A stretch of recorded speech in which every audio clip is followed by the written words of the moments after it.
Hello, everybody. You're listening to the Big Chill Podcast. This is episode 544. Higgins' mother eats a lot of what?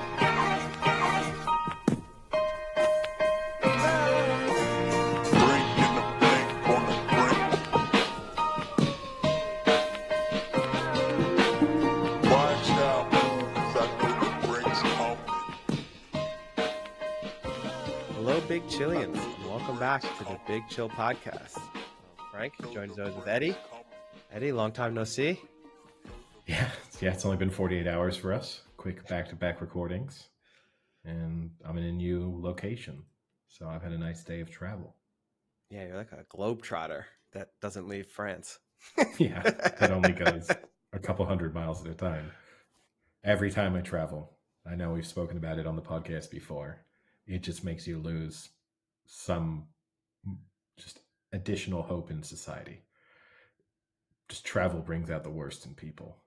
And yeah, it doesn't make you want to be around the human race. Did you have any particularly disgusting people that were in? No one did anything. Okay. Yeah, there was nothing, no shoes off or anything like that. It's just general. I mean, already it's just people being super impatient, with like lining up to get off of something or lining up to get on something or waiting in line to get a ticket. All of those things, people just lose their minds. It's like the train's not going to start.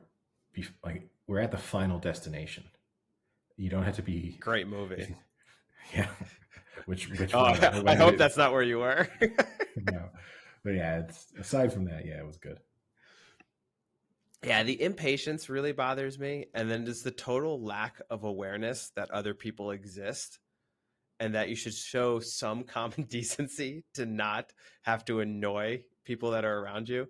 And I get it. Like, there are times you can't, but put in at least a minimal effort.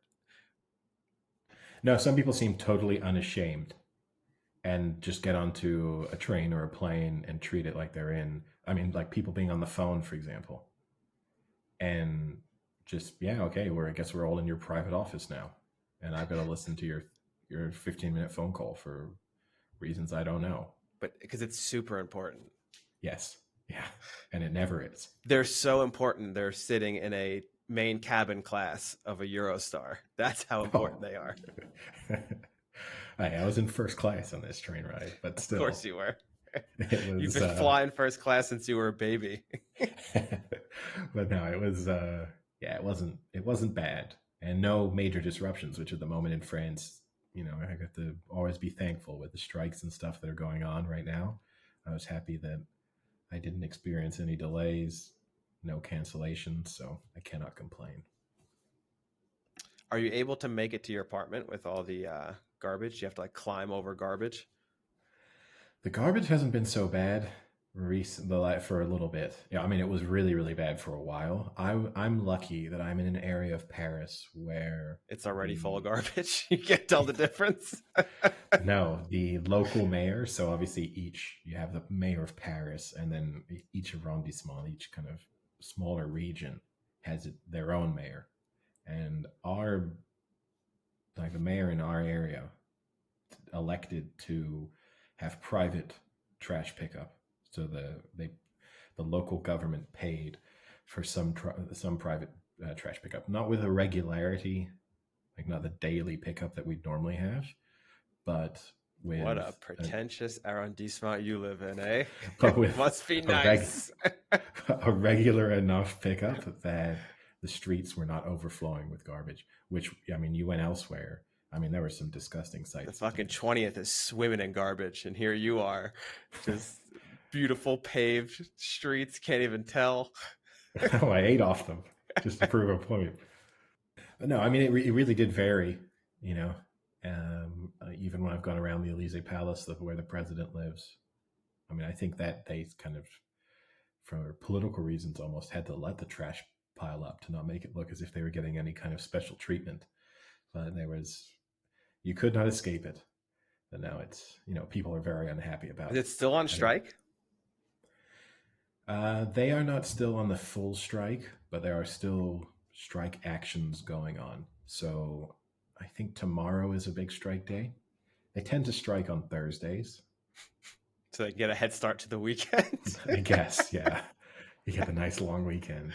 They're not striking so much on Saturdays because it doesn't inconvenience people as much. Yeah. So they're picking days when it really bothers people. So let me get your take on that, because that's always a thing in France that I think gets people both ways. If they're going on strike, they're trying to do it to disrupt as much things as possible. Do you very much dislike that because they're now disrupting you being able to go to work or go somewhere? Or do you respect the fact that they're picking those times to make the strike as effective potentially as possible? What's your take as a pretentious guy who has private pickup? No, I respect people's right to strike, and I don't agree with why they are striking in this instance. However, I think the concept of strikes is incredibly important to a functioning country, for people to feel as if they have a way of effectively protesting against things that their government does. So although I in no way agree with being this upset over increasing the retirement age to what seems like a totally normal retirement age, as the life expectancy also increases. Yes. Yeah. Yeah. And yeah, just, I mean, everything, it's hard to argue. Life expectancy is increasing. The cost of the aging portion of our society is ever increasing as well. It makes sense that people have to work slightly longer so that they can get the pension and the free healthcare and all the other things that they're going to want as a retired person. So that I don't agree with the reason this time around, but I appreciate the fact that it's there and that people do things when they care about them. So it definitely inconveniences me, although not tremendously in this instance. The garbage is kind of gross, but aside from that, I don't. Because I think we do have friends who would go crazy about them being inconvenienced by the strike. Oh yeah, 100%. Yeah, we definitely know people, and there definitely are. Like you see plenty of them. But yeah, you respect the fact that they're doing it at a time when it actually causes disruption. Yeah, and I mean, I've lived here long enough to have experienced far worse strikes than are currently going on.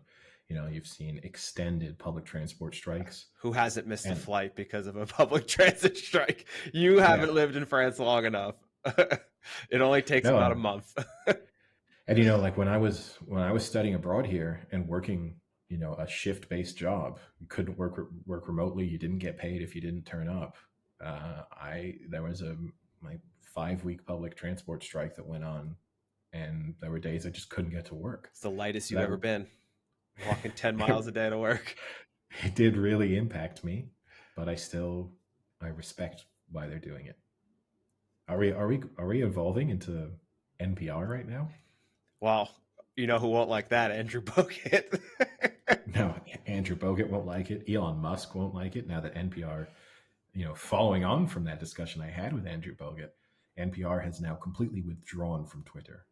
So you can no longer find NPR on Twitter. They have made the organizational decision to step away because they believe that they deliver totally independent news that just receives some public funding, and they do not like being classified as being a news organization that is linked to the government. Which, or as someone who or the Andrew Bogut side says, isn't this direct evidence that they are not giving unbiased coverage because they like removed from it? 100%. The people who, I mean, this is the issue. I mean, and I don't mean to uniquely to this particular, type of person, but once you go slightly extreme like that, any response you will interpret as reinforcing your original belief. Yeah. Like there is nothing Twitter, if NPR had decided to stay on Twitter but slightly change the way they present the news, well then obviously Twitter is right. If they withdraw from Twitter, Twitter is right.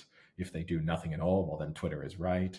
Like there's just no winning in response to it. But yeah, so Andrew Bogut probably won't be enjoying this conversation. He might be happy to see no more NPR on Twitter, and Elon Musk probably happy as well.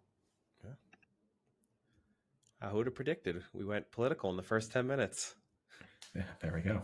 This might, and look, if this section really takes off, we can obviously track our listeners minute by minute. So if this seems like a super popular piece, we might forget the sports. Well, let's then stick then, Eddie, with the highly debatable political topics.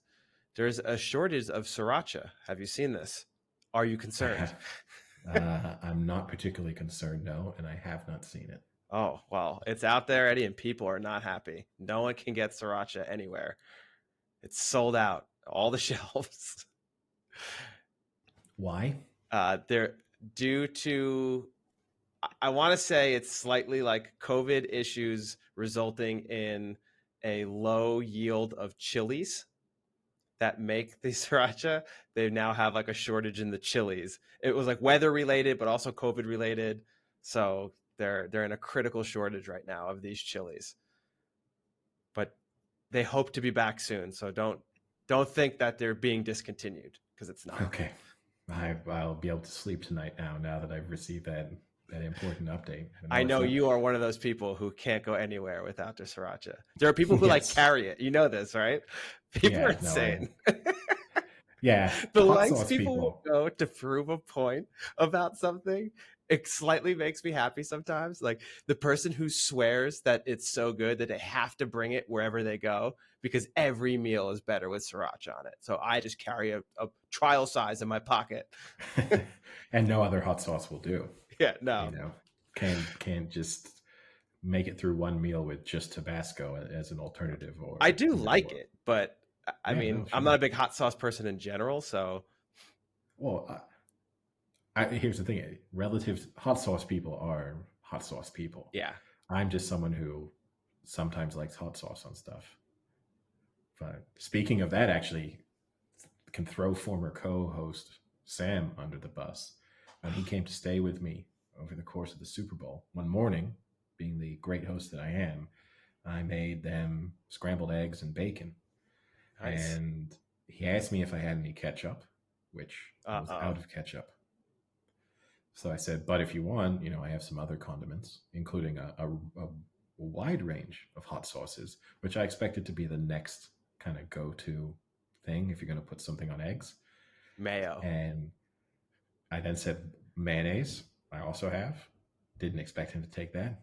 And I said, I've also got barbecue sauce and some other stuff. And he said, give me the barbecue sauce. It's ketchup based. I mean, it's tomato based. I proceeded to watch him eat scrambled eggs and bacon with barbecue sauce. Now, what kind of barbecue sauce are we talking? Are we talking like a spicier barbecue sauce or more like a tomatoey styled barbecue sauce? No, it's one of the major. Is this Sweet Baby Ray's? It is, yes. Unreal. No, don't need to say any more, Eddie. I approve. Really? I could not help but judge him. No, I mean, I think we've talked about this. I don't like eggs on their own at all, so I can't eat them on their own. So it wouldn't matter if it were ketchup or barbecue sauce or anything. So I really have no opinion on that. I'm probably not going to eat scrambled eggs without anything added on. I mean, I could with some toast. Like I could eat scrambled eggs on toast, no problem. But if I would add a hot sauce to them every time over barbecue sauce seems like the decision of a 5-year-old. Again, it's the Scotty Scheffler of meal planning. There's absolutely no sophistication. So if you're saying it's barbecue sauce versus hot sauce versus mayo. Yeah.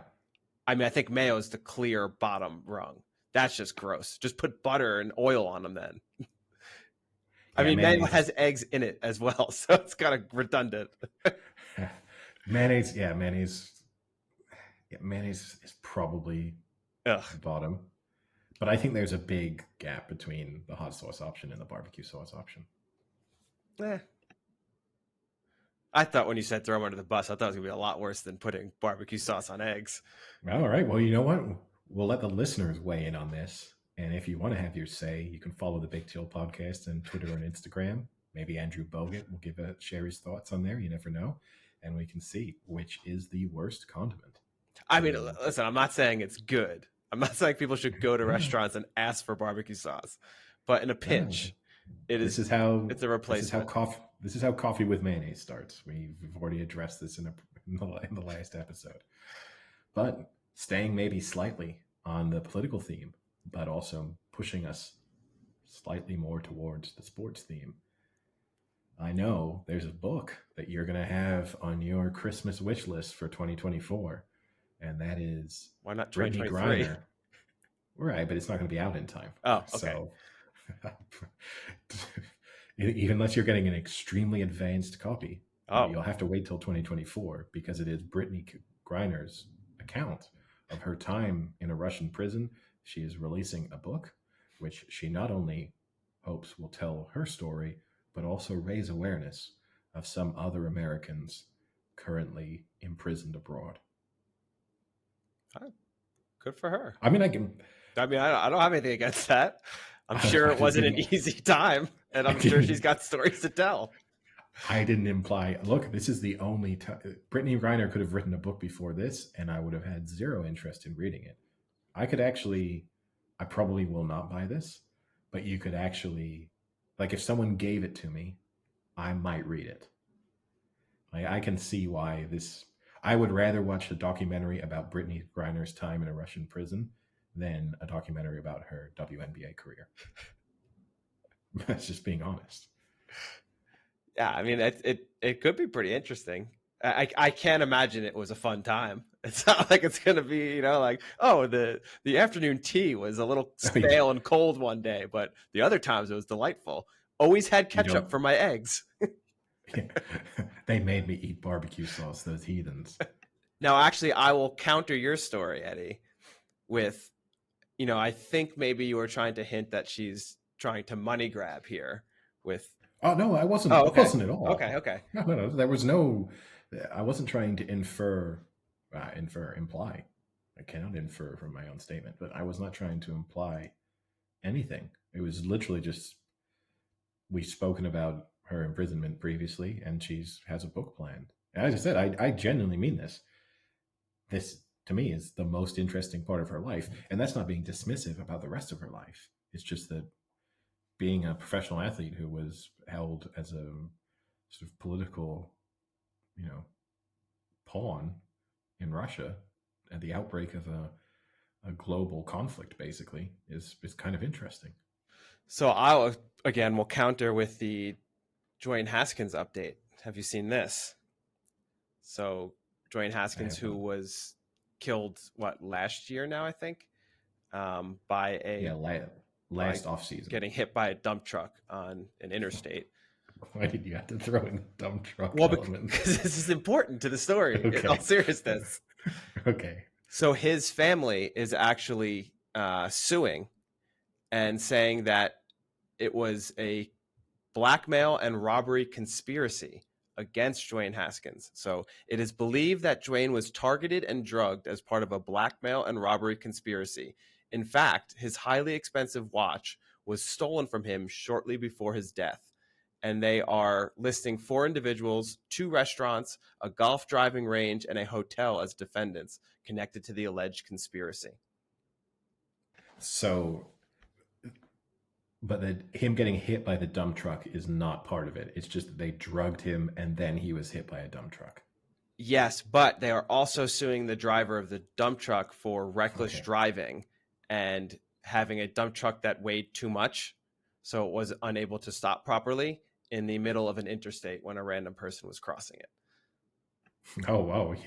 Now you're implying something there. I think we know the thoughts of Frank on this one. So just keep in mind, Haskins had a alcohol level of 0.24 in his blood, which is the legal limit is 0.08 in Florida. He was driving, his car broke down, and then he went to go get gas. And that was the last thing he had told his girlfriend, who he was on the phone with, was that he was going to walk to get gas. in the Now, I interstate. guess they would say that the blood alcohol level was as a result of him being Well, he also tested spiked. positive for ketamine and norketamine, Okay, drugs used as anesthetics, but also been known to be used recreationally. and as date rape drugs. Just throwing it out Yeah. there. So yeah, okay. I mean, it's quite the cocktail. So it's believable, I suppose, based on that combination of things being in his bloodstream. Yeah, something we'll have to follow. Yeah. Could be. I mean, I the mean, list of people involved in the conspiracy, it could be a very detailed conspiracy. I'm surprised they're not suing Adam Scheffler as well. I'm sure they You already don't did. remember? You don't remember when he announced his death and he had to include like first round draft bust or whatever he Yeah. added in as part of the announcement that he died, totally unnecessarily and showing absolutely no, compassion for someone who's just passed away. So now we need to make it fully into the world of sports in what has been a fairly slow 48 hours, I guess. In the NBA, the LA Lakers survived the play-in game last night in what many are considering to be one of the worst played NBA games of all time. So there was that, but I don't think we have too much to say there. I don't know if you saw also, Masters champion Jon Rahm has said that he will play in this weekend's RBC Heritage, which I think has surprised some on the back of him obviously playing and winning the Masters, that he didn't give himself a little bit of a break. Money, money, But he said, money. well, no, he said, I made Money. a commitment. Well, it shows what a skeptical human being you are. He said, I made a commitment earlier in the year, and I want to honor that commitment. I put myself in the shoes of not only the spectators, but the kids. If I was one of the kids, I would want to see the recent Masters champion play. I think that's actually pretty commendable. Yeah, and also We kind of often boost yourself up a little bit. a little bit, but I think, we live in a world where professional athletes are regularly criticized for sitting out. And there is the reality, right, that people pay in advance fairly large sums of money to go to professional sporting events expecting to see the stars they want to see. And I have no doubt that the RBC Heritage, if, with Jon Rahm committing, has marketed this as an event that Jon Rahm would be attending. So there probably are some kids out there who love golf and who Jon Rahm is their favorite golfer and they want to see him. And it would have been, you'd be disappointed if you were a parent who'd stumped up some money and then your kid's unhappy because they're not getting to see their favorite golfer there. So I think he deserves some credit. Yeah. And 3.2 million for first place for the Masters, 3.6 for the RBC Heritage. So just throwing it out there. For first place or the total purse? First place.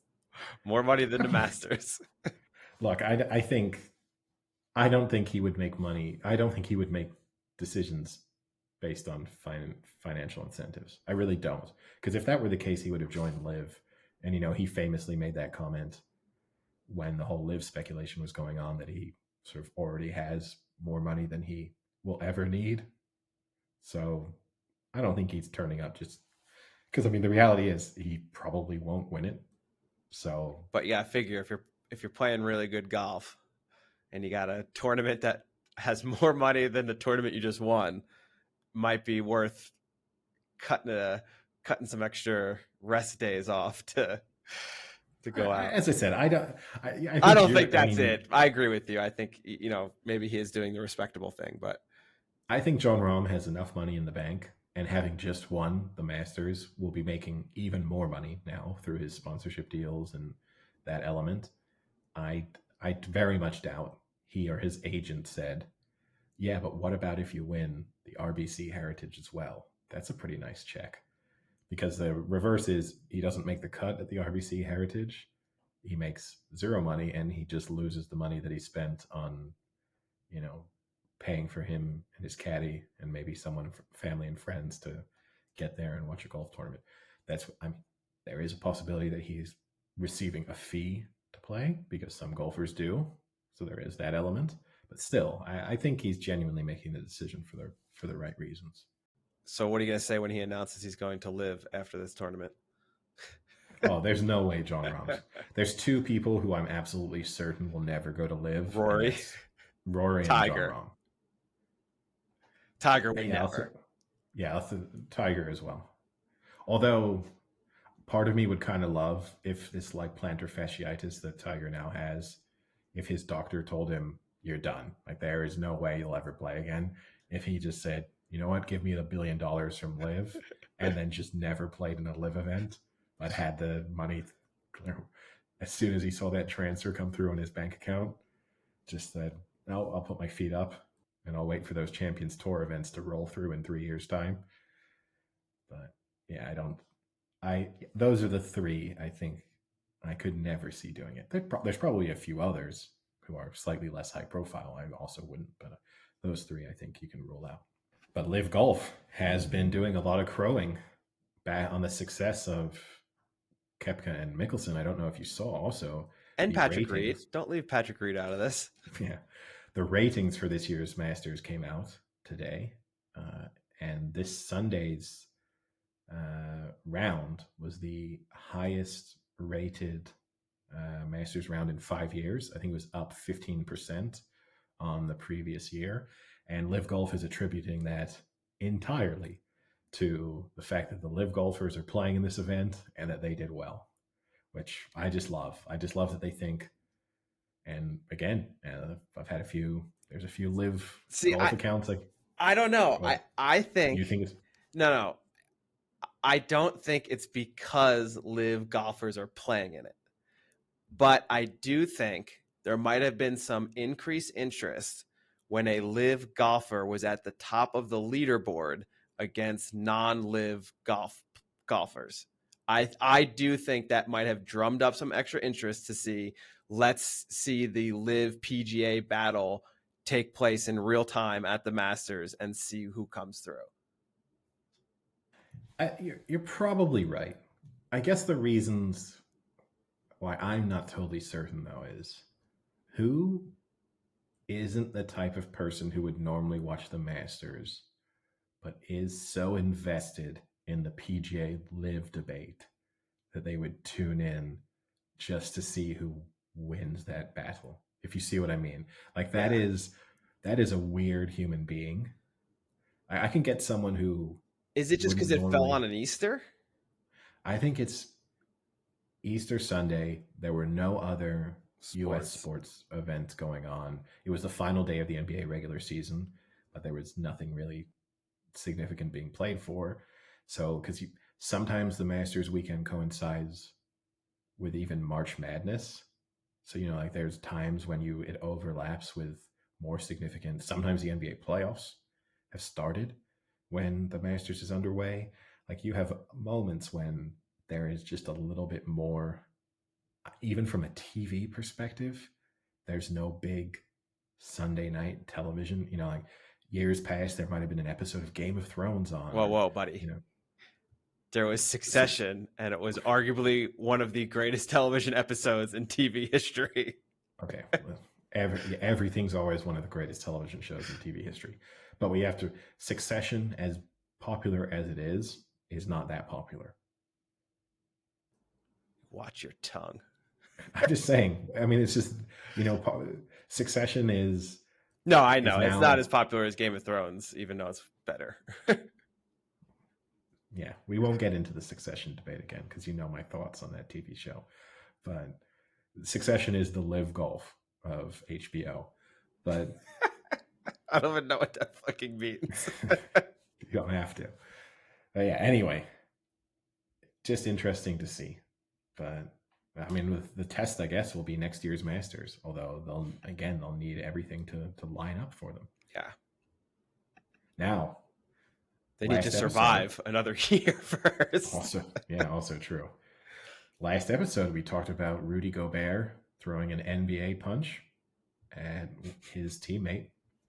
Don't know if you saw, but after last night, after Manchester City beat Bayern Munich 3-0 in the Champions League, at the end of the match, Leroy Sané and Sadio Mane had to be separated on the pitch.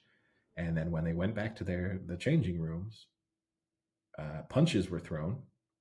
At least Sadio Mane seemingly threw punches at Leroy Sané, and it had to be split up by the teammates. And reports say that Leroy Sané's lip was bleeding somewhat profusely after the bust up. So I guess we see an NBA style teammate brawl versus a German football team style teammate brawl, but it looks like the far shorter, far smaller, far less muscular footballers did more damage to each other than the giant NBA players did. There's no video footage, though, is there? Not that has been released. I mean, I doubt there is. I guess there's a possibility that Bayern Munich do some, filming inside their dressing room for some. I think that might be illegal. Well, no, but in the same way that those like Amazon TV shows or Netflix TV shows that they do, I don't know. There's always the chance that they have something. Oh yeah, they're doing a documentary or something on them. Yeah, Oh, so you never know. So cool. They might have, but as far as I'm aware, there is no footage of it. If there is a documentary going on, they must be so happy, that documentary crew. Yeah, it will be interesting to see. Obviously, we had the last week when we spoke about Bayern Munich and German football fairly in depth. It'll be interesting to see what the fallout is from this. Sadio Mane has certainly not hit the ground running as a Bayern Munich player since his transfer from Liverpool. So could this be the thing that makes them decide to just move on from him if they think he's now become a kind of toxic element within the dressing room? Leroy Sané's not been spectacular either. So move on from both.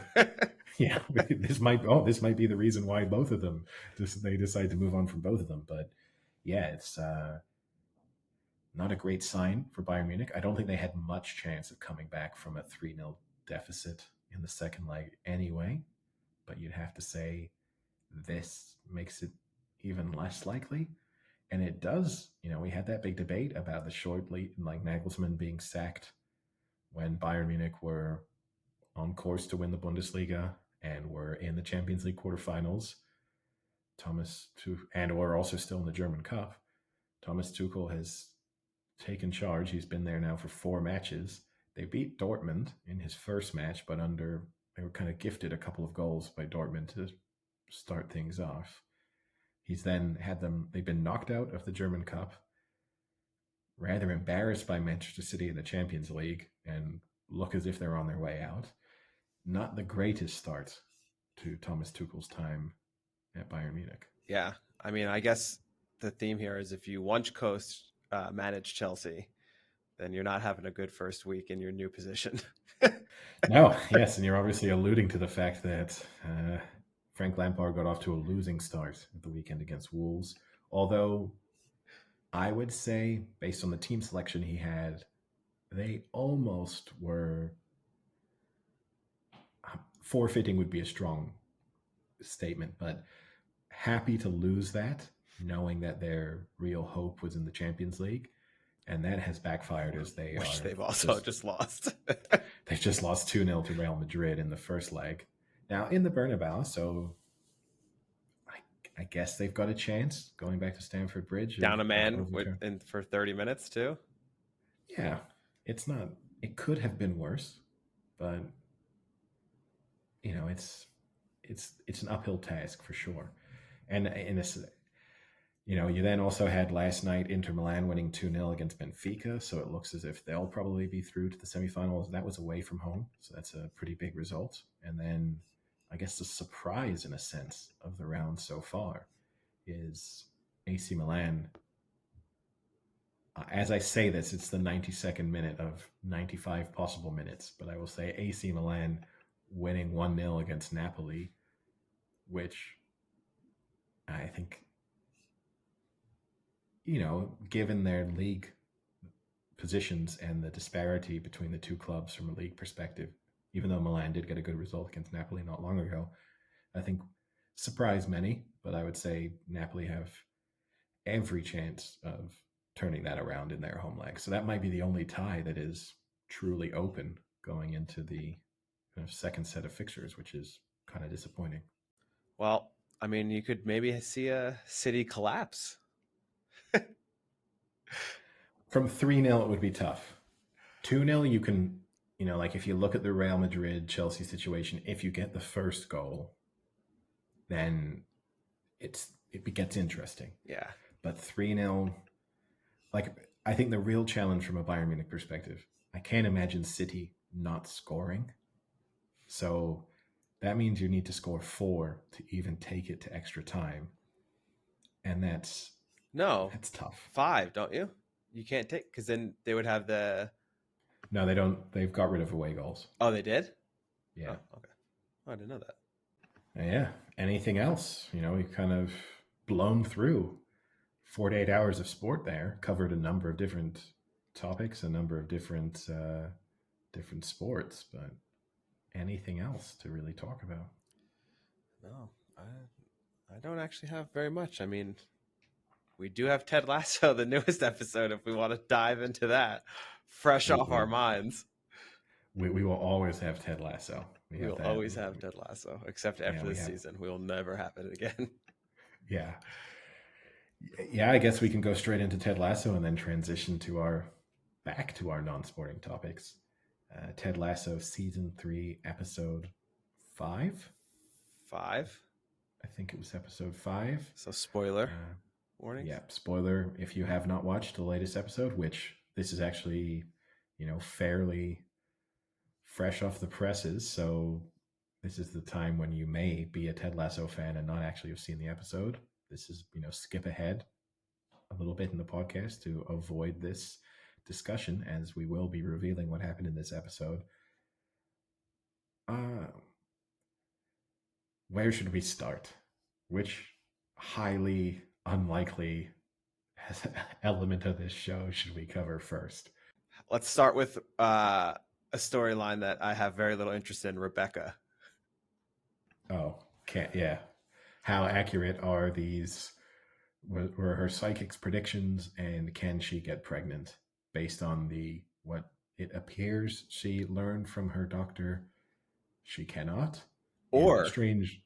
Or are we being misled? She's already pregnant. Oh yeah, let's not rule out anything. But based on, they certainly are making it appear that the doctor was telling her that she could not get pregnant. A very strange conversation in which, when addressing her doctor, she only said doctor every time. I found that a bit bizarre, given that she seemed to be quite familiar with him when they met in person, but literally didn't even throw in his last name, just said, "Hello, doctor. Thank you, doctor. What are my results, doctor?" Very strange dialogue. But yeah, this is a storyline that the sooner we see the back of it, the happier I will be. And it's what this show is really doing, is it's giving you like plots that could be meaningful and could be interesting, but are so superficial that they're not exciting. Because I mean, when you think about what would be interesting here, is her moving on from a terrible marriage with someone that she still has, like financial work ties with, and kind of balancing that act and getting over it and, becoming better because of it. And it's really not addressing that very well. Like, no. And even the element of, a older woman who has prioritized her success in the business world at the expense of family development and building and motherhood, and the idea of her trying to come to terms with that and then potentially have a child later in life. Again, that's like they make movies entirely about, and write books just about that topic. And instead it's just like, here's 3 minutes of this storyline for you before we throw an entirely different, equally significant storyline at you. We just skip from one major topic to the other, and it just means that I am barely invested in any of them. Yeah. So we got to give you some credit, right? Because one of the other big storylines that came out in this episode was the romantic affair between Keely and her investor, Jack, who I have spent a significant amount of time trying to figure out what her accent was or was supposed to be. I guess she kind of revealed that she's supposed to be Danish based on the fact that she's attended a Danish boarding school. Didn't seem like a particularly Danish accent, but hard to peg. But anyway,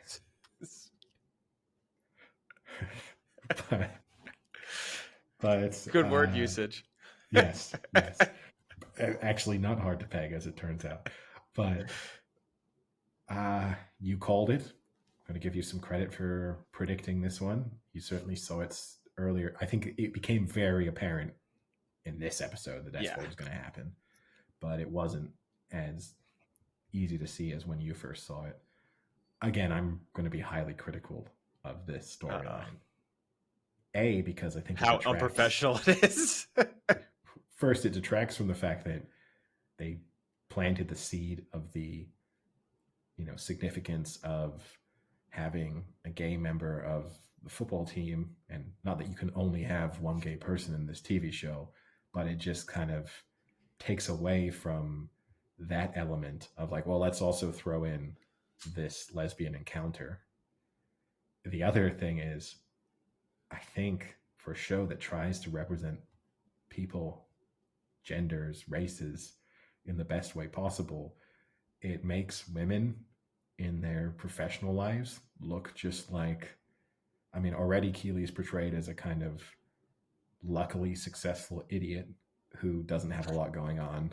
But now you throw in the fact that in her dealings with an investor, the only thing she can do is get drunk and have sex with them. Whoa, we don't know. They were just necking. I genuinely think that I don't think Ted Lasso will receive any backlash because of the way in which it's positioned itself and is perceived as a TV show.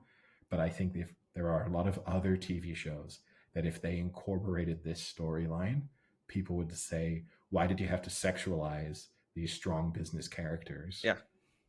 And it bothers me.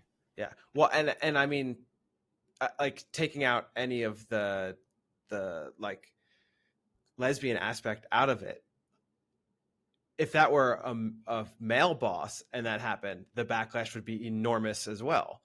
Like it would be even worse. And I think of it like the way I saw it, the first thing I thought is like, this is her boss / investor of the company. Her investor, yeah. Who she's known for investor. One day. Like that is a terrible look to have. Well, more than one day. 2 days. They've attended 2 Richmond matches, right? Okay. So let's say a week. She's known her in person for a week. Actually, no. It actually has been a while, because if you think, oh, you're right, because they're dropping points. They haven't won in like 5 or 6 matches. You are right. It's been a month. It's been a month, but still a fairly insignificant period of time. Yeah. I mean, it's so bad. If that were a male like investor, that would be awful. Yes. And look, the power dynamics are different. So, we have to say that. But I just am amazed that in the writer's room of this TV show, when they pitched that idea and when they said, let's run with that particular storyline, that no one said, doesn't this kind of make our women seem stereotypically one-dimensional? And in a TV show where we are working hard, because they introduced Keeley as a really one-dimensional, superficial character who was just interested in, but is now growing. Yeah, and now she's growing, and the way in which she grows is the type of person she wants to sleep with is different. That's her character development. So it used to be totally superficial because it was male footballers. Now she's a well-rounded, advanced, developed character because instead she wants to sleep with successful female business leaders. This is her difference. It's really I just not don't great. get it. Yeah, I mean, I just don't get how you can't see, just because it's a female supervisor, how it's any different. Well, no, I mean, there is a power dynamic that makes it slightly different, but it's just the shame. It just, as I said, it just reduces them to being sexual characters in a show that's tried so hard to make everyone seem like fully developed real people, even when they are not particularly intelligent. Not, everyone in the show is successful. We never have to deal with unsuccessful people in this television show because everyone is always successful, but they are sometimes portrayed as maybe not being the brightest. But now they're if you look at the difference, Jamie Tart as the man gets this real character development in terms of we get to see him stop being a superficial character, stop being someone only obsessed with his individual personal success, and now someone who's working on being a better member of the team, a better leader who can see through other people's superficiality and self-obsession, and then is also really committed to self-improvement. But then Keeley just goes back to sleeping with people. But one good thing is that we have seen the last of Shandy, hopefully. Oh, don't speak too soon. I would not rule out her return. Which I have to give you credit. You were slightly correct in that she would try and spin off and do her own thing, which is somehow what she tried to do, but still be in the company while doing it. I didn't fully understand that. She started a new app, but under the same company. I don't know how that works, but seemingly using exactly the same technology too. Yep. So what was the bigger misfire? The introduction of Shandy this season or the lead tasso from last season? Oh, lead tasso. I'd forgotten about lead tasso. I wouldn't rule out lead tasso making a return. But yeah, lead tasso was the worst of the worst. This is bad. And yeah, I mean, that's just everything to do with Keeley's office. The only thing I'm slightly intrigued by is what do you think was in the desk of, I cannot remember the name of her CFO, but what do you think is in that desk that she repeatedly has to say, Barbara? Do not look in there. What was in there? I don't know. Hopefully a dead body. Spice up the storyline a little bit. maybe Lead Tasso's dead body was in there. She also did not like Lead Tasso. No. Wait, I got one more for you. Yeah. Okay, you go ahead. You go first. I'll let you take one. Well, I was just going to say the other storyline that we kind of predicted was the romance between Nate and the woman who works in the restaurant. Yeah. So now let me ask you, because this is what I was going to ask. What is more unrealistic? The fact that Nate, who could barely talk to people before, is now able to successfully court a supermodel, or that Ted Lasso's son can actually bully another human being? He might have drooled on him.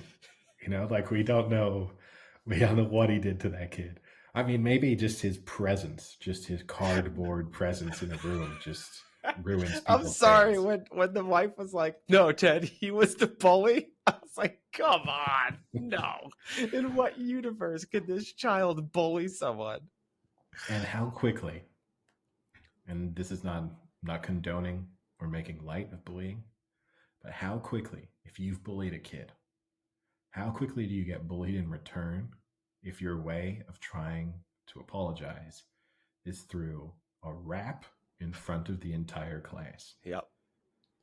Especially when you have the speech pattern and speech speed of Stephen Hawking.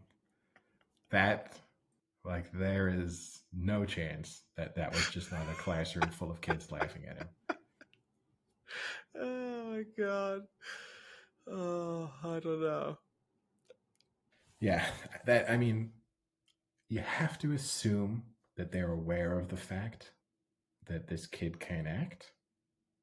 I actually have to say, in general, the worst acting on the show is whenever it's the FaceTime. Even his ex-wife, her FaceTime acting just seems terrible. And I presume it's because... Wouldn't that be the easiest? Wouldn't you actually just do like a real FaceTime and like you're actually just talking to someone? You guess, but they must not be doing that. They must be like doing it entirely separately and not having both actors on the call. And so you've probably got some, assistant from the TV show reading Ted Lasso's lines while the wife goes, "No, Ted, uh, it wasn't him." Like, just, I mean, it's awful. It's really awful. And for an Apple TV produced program, feels like it makes your products almost look bad because the FaceTime experience, whilst the picture quality is perfect and the audio quality is perfect, it's just makes me never want to get on a FaceTime call with anyone ever. Yeah. But I mean, the Nate storyline, I think, on a whole, drives me the most insane. Just the flip-flop of this character's personality traits on a weekly basis are unbelievable. Last week, he was so intimidated to talk to Ted that he hid in the corner of an elevator trying to hide. Face backwards. Face backwards. And then this week, he strolls up with a supermodel like he's had a date before. He's never even gone on a date in his life. Do you think he's a virgin? Probably. I don't know, but apparently his mother eats a lot of ass. That was the most disturbing joke in the whole thing. No, that wasn't his mother. I know. That was, I know, that was Higgins' mother. Which is even worse because she's got to be like 90 years old.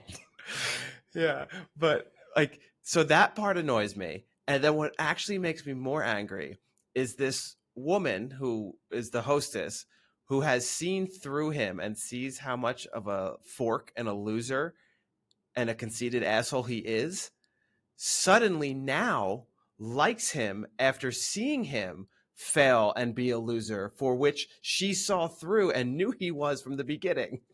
How does that make sense? Because she's right. And everyone loves when they're right. Now, let me hear, what's the other more unrealistic part? Well, A, did he pre-order the entire, like, did they sit down and he said, we're going to have this, like he went the whole meal? Because she leaves during the starter. And the moment at which that waitress sits down with him is when she brings him a dessert for two. Yeah. So he's had through at least another course alone, but has also over-ordered. I don't know if he thought maybe she was coming back. But then what is the most unrealistic is her mid-shift. He says, unless you want to join me. And she goes, yeah, sure. Screw my job. I'll just sit down with you. I guess she'll probably get away with it because her manager is obsessed with him being the manager of West Ham United. So yeah, I guess that probably saves her. But, you know, just I'd like to go. I don't encourage because you'll get in trouble for sexual harassment, I guess. But just asking waitresses or waiters to just sit down and join you mid-meal, I think your success rate is going to be pretty low. Yeah. I mean, she was one of my favorite characters on the whole show just because she saw right through what a shithead Nate was. And now she's seemingly heel turned. Yeah. And upon her being proven right, she's heel turned. And he has as well. He's back to being nice Nate. Yeah. Like all of the sensitivity, consideration, all of that. And obviously, I'm sure. And even being able to ask her to sit down. Every other interaction he's had with her, he can barely speak a sentence to her. And now he's like, oh, excuse me, my lady, would you care to take a seat with me on this fine evening? Well, they edited out the bit where he spat in her face. Now that would have been awesome. Now that is funny. If he was like, one sec. Would you like to join me? I would have loved that. But yeah, it's they're just kind of, they seem to be losing the thread. It's as if, and now obviously I'm sure different writers are writing different episodes, but it's kind of as if they have hired different writers for different episodes, and then those writers have not seen the episodes they didn't write. So like someone has been writing the Nate's a good guy storyline the whole time. And then someone else is coming to be like, I think Nate's a dick. And they wrote that just story. Never been in the writer's room the same day. No, they like, yeah. I work remotely on Thursdays. That guy comes in on Thursdays, so we don't talk. But how do we feel about the Zava just up and retirement retiring?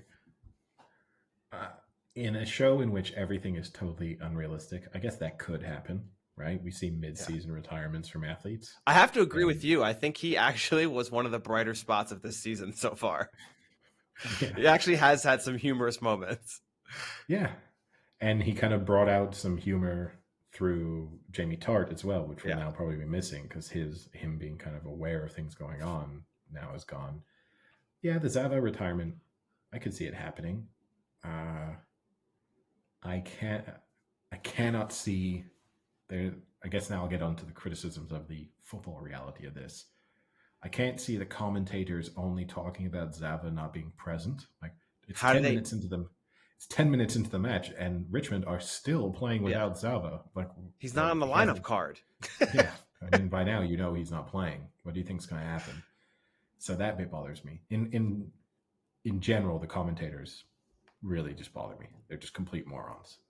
So there's that part. Again, they're in ninth in the table after this week's defeat to Manchester City, I think, or they were ninth going into it, one or the other. As a promoted team, the way they're talking about this being Yeah, a season in free fall or the fact that this is terrible, you wouldn't be talking about Ted Lasso being sacked. You'd be talking about him being manager of the season. Like this I is know. it just that bit bothers me. It's just so out of touch. They should have just let a little bit more time pass, and then if they'd at least had them dropping back to Like like 14th. 16th, yeah, and it'd been like, well, they've lost 12 matches in a row. Yeah. Then you could kind of start to be like, okay, maybe it would make sense. But there's just a complete lack of understanding of how people in the Premier League would behave. And then my other note that I had on it was the Manchester City rivalry. Yeah. That they A kept one-sided rivalry. Yeah. And that twice from two different people, it was referred to in a Moby Dick style, chasing this white whale. Twice that was two independent, separate people came up with this analogy.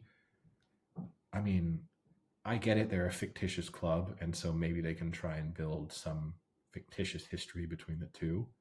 But given the fact that geographically they're not close, and that they haven't built some huge history of success from AFC Richmond, so it's not as if they would have both been like Manchester United and Arsenal and Manchester United and Chelsea, whilst geographically quite far apart, developed big rivalries at different moments in time because they were the top two competing for the title. There is no history of Manchester City and AFC Richmond being in that situation. So aside from the fact that it's just, well, Manchester City always beat AFC Richmond, of course, because AFC Richmond are shit. It just, again, it makes no sense. And I just don't understand. There's got to be enough English people in this writer's room to just say, guys, this is idiotic. Yeah, I don't know. It was that whole thing bothered me too when they're like, they were an absolute free fall. They've moved down to ninth. It's like they were just promoted. That's great. Oh no, absolutely. They would literally be still, even they're going through a bad patch right now, but AFC Richmond must be delighted with their league position.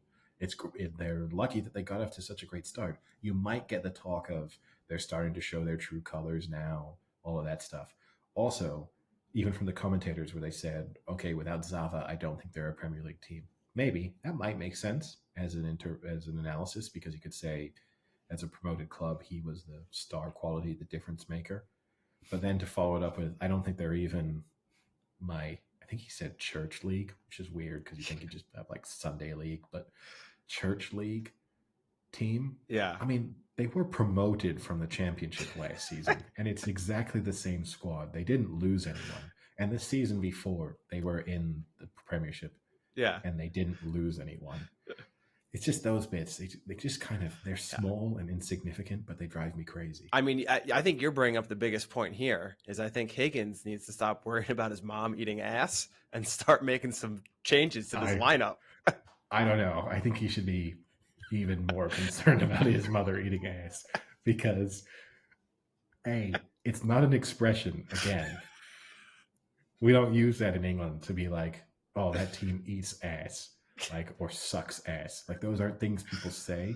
So when to receive that message, it's not a joke. It has to imply that his mother eats ass. And again, his parents must be at least, I mean, how old is he? In his mid-50s? So Jeremy Swift in real life, who plays Higgins, is 62. Okay. So let's say he's 55. Okay. So realistically, his parents are at least 80. 75 to 80. Yeah. Just munching on ass every Friday night. I mean, that's how you get like MRSA or whatever, like Superbugs. That's probably how COVID started. That's how you get lockjaw. But yeah, I mean, it's a disgustingly disturbing line to be thrown in there. I think, yeah, unreal. I feel like I had double take. I heard it and I was like, what the fuck? And I rewound it 10 seconds to listen to it again to make sure I heard that right. It's weird, right? Because there is swearing in Ted Lasso, but for the most part, it's supposed to be this sort of family-friendly show. Like, I think it's one of those shows where even though there is the Roy Kent swearing and things, for the most part, you feel as if you could watch it with a relatively young child. Like, I feel like you could watch it with a 10, 11, 12-year-old and just know there's some swearing, but overall it's positive and there's nothing too awkward or embarrassing. Moments like that, like if I were just sitting down to watch it, like I'll say this, I was visiting my parents who do not watch Ted Lasso, but the discussion was like, oh, we have some friends who watch Ted Lasso. Do you think we should watch it? And I actually kind of said season 1 you'd probably really enjoy, but yeah, I think you would be losing interest season 2 and season 3. So I don't know if you really want to get into it at this point, was my honest review. If by some weird twist of fate, they then been like, oh, the new episode is out. Are you going to watch it? We'll watch it with you to see if we like it. And that ass-eating joke that come out, I would have been tremendously uncomfortable. What do you do if your parents give like an awkward look to each other when that joke comes up?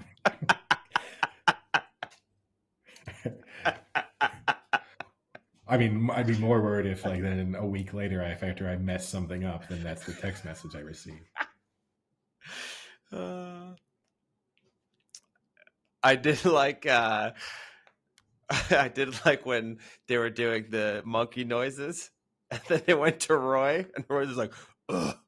Yes. that was really funny. He is the only one holding this show together. I will say him and Jamie Tart. That's pretty much. And actually, I don't mind Ted Lasso. Like, I don't mind him as a character. But I'll tell you what, I'm more tired of Coach Beard and his having to seem like he knows every single thing about every single thing ever created than Ted Lasso being Ted Lasso. Like when the writer introduced the formation they should run, and he was like, "Oh, you mean the classic formation?" Blah blah blah blah. And it's like, okay, we get it. Like, also, you know it. Again, the suggestion he has is just long ball. It's slightly less sophisticated than the incredible counterattacking plan that Nate came up with the season prior, but it's on a par from a sophistication level. And for that to be his maybe I've got an idea moment that I think I should share with you is pretty stupid. And for their reason to throw it out is because the athleticism of their central defenders makes no sense. Like, it's just not if you were like, hey, why won't the long ball work against them? You went, well, their central defenders are super athletic. If they'd at least said, oh, their back four is good in the air, or some, like you could kind of say something that might make a little bit of sense, or they're a pretty physical team and they're good in the air. You could have ways of doing it, but they have two athletic central defenders. So what? You're just gonna pump long balls They into got their Van box Dyke. because yeah, like what but yeah, it's those again. It's just it because obviously they have English people working on the show, and I guess some people listening to us do this. Like if you're American just watching Ted Lasso, you're probably going like, "Why do you care so much about those little moments?" But if you Because it could make imagine it if so the much better in my eyes. yeah, and it's just like imagine you were watching a show about a fictional NFL team, and Okay, Friday every Night time Lights. And every play is a reverse Hail Mary for the win in the last 10 well, seconds. no, but like because that's unrealistic, but at least it exists as it would be watching this TV show, and every time the coach and his assistant started talking, be like, "How are we going to stop their their offense?" And then it was like, "Why don't we just blitz every down?" Oh my god, what a revolutionary idea from that guy! This guy's a fucking genius. Send him to the NFL tomorrow. How can we? This guy, this is the next Bill Belichick with the way the ideas he comes up with. Oh my god, we've lost that genius. How on earth are we going to compete? Like that's basically, and then the equivalent of this would be like, well, they've got a pretty good, like their wide receivers are amazing. What should we do? Why don't we play prevent every play? Oh, that could work too. Like this is the standard. Like it just doesn't, it's like we're throwing in words that seem technical and tactical, but it's just so fucking stupid. But still, in spite of everything we've just spent the last 30-ish minutes saying about this episode, for the most part, kind of enjoying it. But again, I just feel like it's not full on Stockholm syndrome, but I do think the only reason I'm enjoying it is because of how much I enjoyed season one and that I now feel invested in the show. And it takes a lot for me to give up on a TV show. Like The Mandalorian recently achieved that status, but unless something really, really stupid happens in Ted Lasso, I think I'm here until the end. So with that episode of Ted Lasso wrapped up, is there anything else from news or television that you'd like to discuss? If not, after a couple weeks without it, maybe I could put you to another Family Feud test. So I actually had a Family Feud question for you. We were watching it yesterday, and one of the ones came up in the final where they ask you like the 5 in a row that I would have been completely stumped. So the question was, what is something you shake before you use? See, Yeah, you've already spent too much time. Like, yeah, I couldn't think of anything off the top of my head. I literally just blanked. it would have to be salad dressing. Oh, that's not a bad one. Both of them got 0 because both of them didn't get anything. The number one answer was juice. Okay, yeah. Someone said milk. It was close. That's weird. Yeah, juice makes sense. Like juice would be. Yeah, when he said it, I was like, oh, that makes sense. I said, after like a minute, I said paint. But you shake that at the store. Yeah, at the store. It gets in that shaker thing. Yeah. Isn't that mixing though more? Isn't that like...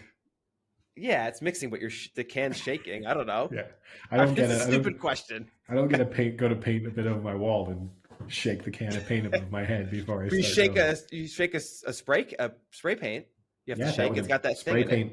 Spray paint would have been a good one. Actually, basically all aerosol cans would have been really good to go to, because you always shake, even when I don't know if you necessarily, like, I don't know if you really need to shake whipped cream. I don't know. Feel like you do. I don't know. But anyway, right. Let's put you to the test then. Are you ready to go? All right, hold on. Clear my head a little bit. Okay. Name a state that has a lot of sports teams. New York. Name something snowmen might have nightmares about. The sun. Name a common candy bar component. Peanuts. Name a place where if her husband took her for their anniversary, a wife would be mad. Strip club. Name a type of insurance. Geico. Oh, okay. No, sorry. They would because it's a company. Yeah, you get his. No. They would say again because you can't say companies. Okay, so home you've gone for. Yeah. All right, so you've gone name a state that has a lot of sports teams. You said New York. That was the best answer on the board with 33. The other options were California, Florida, Texas, Pennsylvania, and Illinois. Illinois is I did okay, except I know it when I fucked up on. Which one do you think you messed up on? The candy bar. Because I always assume chocolate is already a component of candy bar, but chocolate's got to be the number one. Name something snowmen might have nightmares about. You said the sun. That was the number one answer. Sun/beach weather with 62. The other options were fire/flamethrowers, blow dryers, rain, snowplow/shovel. It's a bit of a tongue twister for me. Drought, snowballs, or peeing dogs/pee. Name a common candy bar component. You said peanuts. That was the second best answer on the board. Chocolate was the best answer with 36. Yeah. As soon as I said it, I regretted it. Other options were caramel, almonds, nougat, and coconut.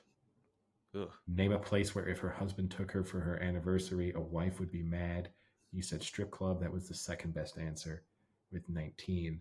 Tacky restaurant was the best answer with 43. What? You also had sporting event, bar/club, bowling alley, his parents' house, the movies, or a car show. Some of those don't seem that bad, depending on which anniversary. What if you're buying a car at a car show? Yeah, I mean, even the movies, like depending on which anniversary it is, and you went, we went out to a movie. That's not the worst thing in the world. Yeah. You know?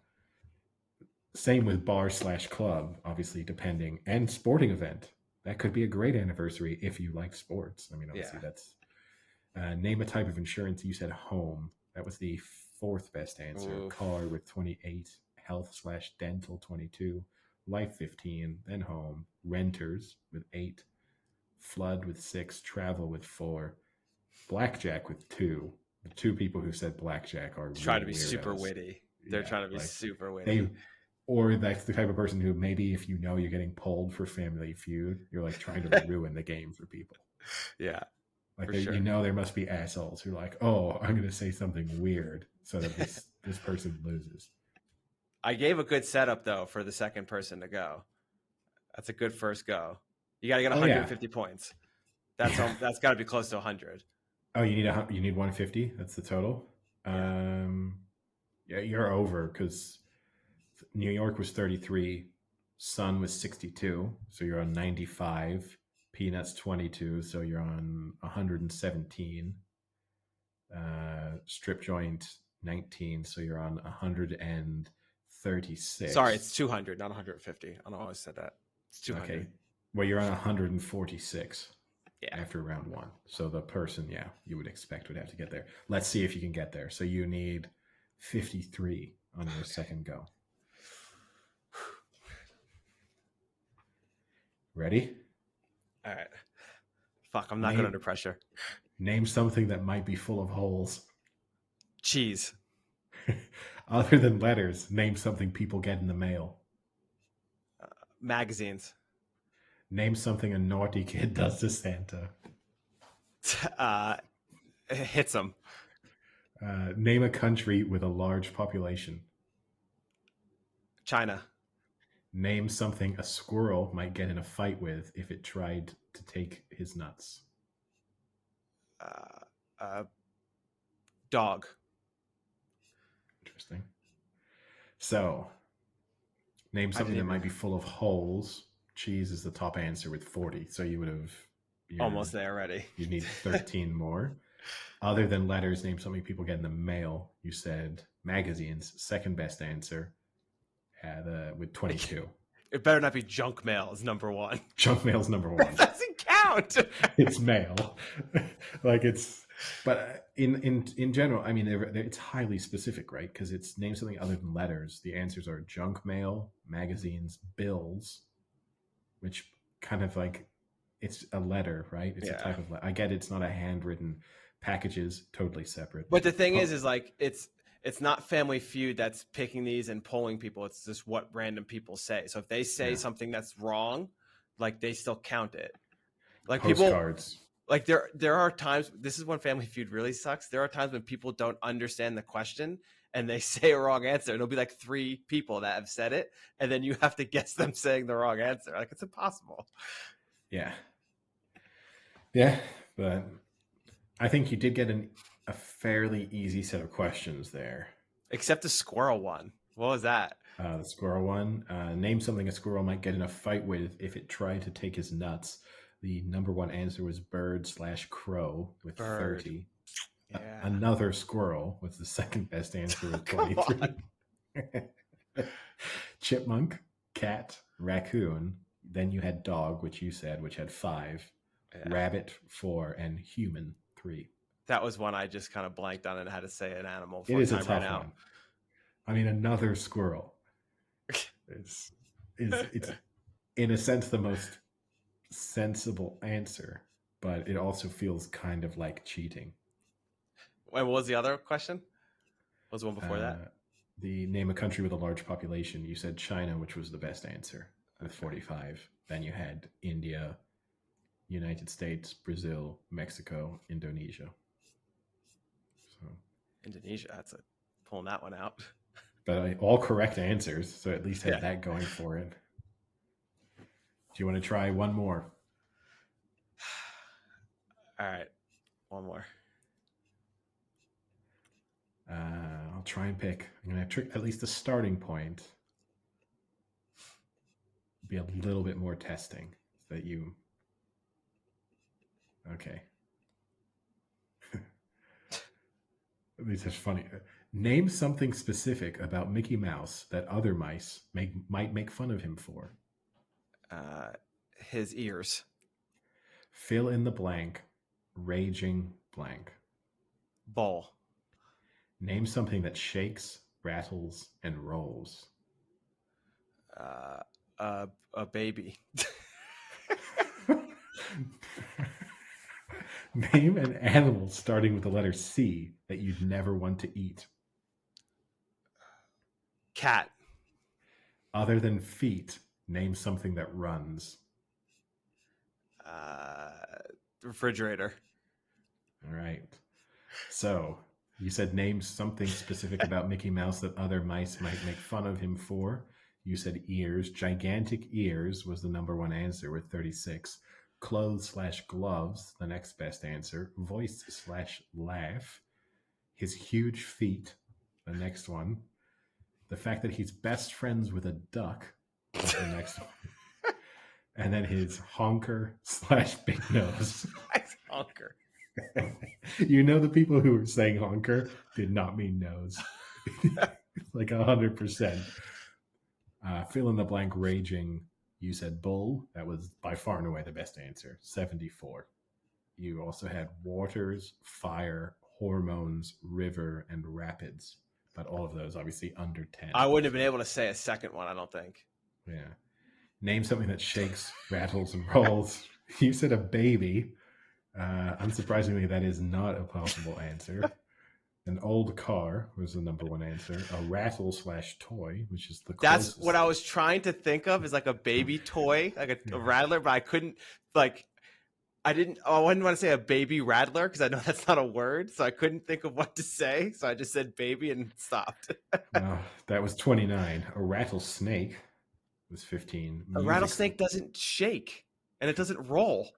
It doesn't do 2 out of those 3 things. Well, I mean, none of these do all 3 of these things. Music/singers, 8. Music is what I should have said. Dancing bod/booty is 4. And dice, 4. Name an animal starting with the letter C that you'd never want to eat. You said cat. That was by far and away the best answer with 64. The other options were camel, cougar, cow, cheetah, and coyote. For a second, because the first animal that came to mind was cow, and I was like, wait, no, not cow. I'm almost surprised.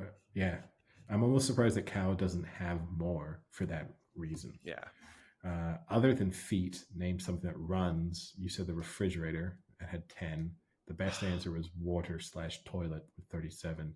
Then engine slash car with 24. Then nose, pantyhose, and clock. I thought people were going to go with the joke like I did. Still, you had another good round, even with a totally incorrect answer. Yeah. I'm not that bad at Family Feud. It is one of the more winnable games, right? Like, I'd be very disappointed to go on Family Feud and not win. I think what makes me decent at it is I'm pretty good at predicting what idiots will say. Or are you just an idiot? Is that not what an idiot would say?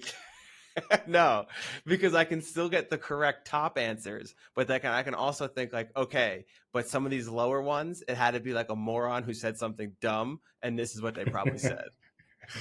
But what you originally said was, I thought of cow first. Yeah. That's how I would have been able to get cow later on, is because I know people would say it just because that's the only animal they could think of with the letter C.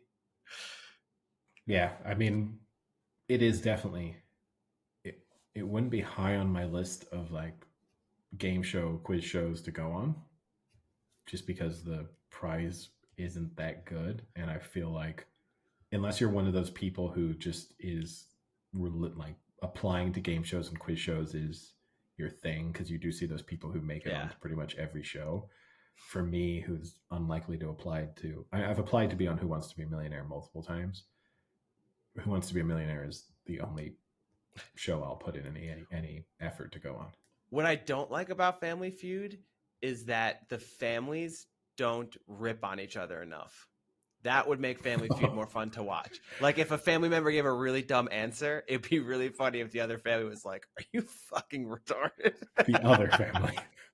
No, the rest of like the other members of the family. Because it's the other family going for them seems unnecessarily aggressive. Yeah, no, that is aggressive. But like, I wish the own family members there was like a little banter going back and forth, but they're always like, "Oh, good answer, good answer." And it's like, no, that's the worst answer ever. But they might be told. I always feel like that's. I know. I wish they were told to not be nice. You might get those instructions of like, no matter what your teammate says, say good answer, and because it's funnier if you say something stupid and your whole family goes, "No, that's good, so that you all look like morons. Who knows? Maybe your day will come on Family Feud and my day will come on Who Wants to Be a Millionaire. Yeah. I especially want to go on Who Wants to Be a Millionaire even more now that you can set your, like, the moment when your money is guaranteed. Oh, I didn't know this. I don't watch Who Wants to Be a Millionaire anymore. They revived it and brought it back in the UK, so I don't really watch it, but you see clips of it and stuff. And now the premise is, instead of being the 32,000 was the moment that you were locked in, now you get to choose before you get asked a question. This is when before you get asked. Yeah, but you could be super bold. And how many times can you lock it in? Just once. Oh, in the US there was like 2, I think, right? It was 1,000 before, and then 32. And then 32. I think the 1,000 is still an automatic lock-in. Okay. But I think they've also kind of for a while, they just got rid of a lot of the pre-1,000 questions because they realized they were just gimmies, and it was like a waste of the TV show. But I wouldn't, because it adds another technical element to it. I would not lock it in at 32. I'd be waiting for the 6-figure. I'm not locking it in before the 100,000 question or whatever it is. That's for sure. Maybe you do the super bold thing, like the guy who, as we've discussed before, who called his dad to tell him he was going to win $1 million. You just never lock it in. You just, the whole game show. Do you want to lock it in now? It's the $1 million question. You may as well guarantee yourself 500,000. No, I'm good. I'm all right. I'm so confident.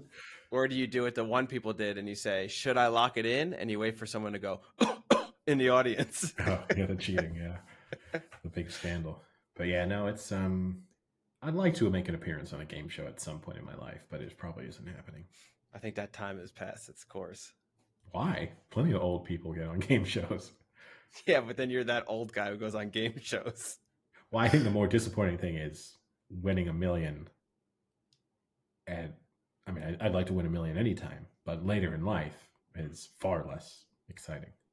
You know, if I'm 88 years old and I win $1 million on Who Wants to Be a Millionaire, already So by the time you're gonna keep trying at age 88 to get on Who Wants to Be a Millionaire forever. I mean, when we're 88, Frank, $1 million won't buy a loaf of bread, but you know. Well, hopefully they'll have sriracha. Who knows? We can afford it, but that will be 10 million. So we will not be able to afford those luxuries. All right. Well, with that, let's call it a day. All right. Talk to you later.